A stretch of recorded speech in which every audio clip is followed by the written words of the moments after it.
Ասում եք, պետք չի սխալին սխալով պատասխանել։ Կներեք, իսկ մենք գիտենք, որ դա սխալ է, որ դուք դա սխալ եք համարում։ Դուք ելույթ ունենալիս նույնիսկ սխալ բառ օգտագործելիս ասեցիք ըստ ձեզ սխալ։ Հիմա մենք ինչ գիտենք, դուք դա սխալ եք համարում, թե մեր։ Հաջորդը։ Գոյություն ունի այսպիսի մի պարզ սիլոգիզմ։ Եթե սրիկան վիրավորանք է, ապա Էդգար Ղազարյանը պիտի ներողություն խնդրի։ Եթե սրիկան վիրավորանք չի,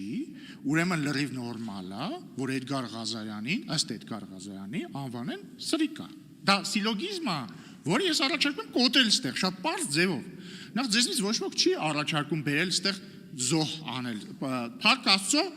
պարոն Ղազարյանը սփխեցի ուլ չի, որ բերենք ստեղ մորթենք։ Բայց առաջարկվում է լրություն։ Առաջարկվում է անել պարզ բան։ Հնչելա վիրավորանք, թող ներողություն խնդրի վիրավորանքի համար, ինչն է այստեղ անհասկանալի, լրություն, ես իհարկե խոստանում եմ, որ մեր մոտից եթե ինչ-որ մեկը մեկին վիրավորի, ես եմ հորդորելու գա ներողություն խնդրի, այսինքն ինչ է, այդ որ օրվանից ներողություն սխալի համար ներողություն խնդրելը դարավ զոհասեղանին զոհ տալ, ներողություն խնդրելը զոհասեղան, հա?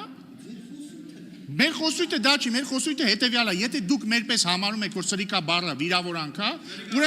ուրեմն լավ սրիկայություն է, եթե վիրավորանք է, ուրեմն թող գա ներողություն խնդրի։ Եթե համարում եք, որ վիրավորանք չի, շատ լավ, ակնընդ ական, ատամնընդ ատաման։ Խնդրեմ, պարոն Ալեքսանյան,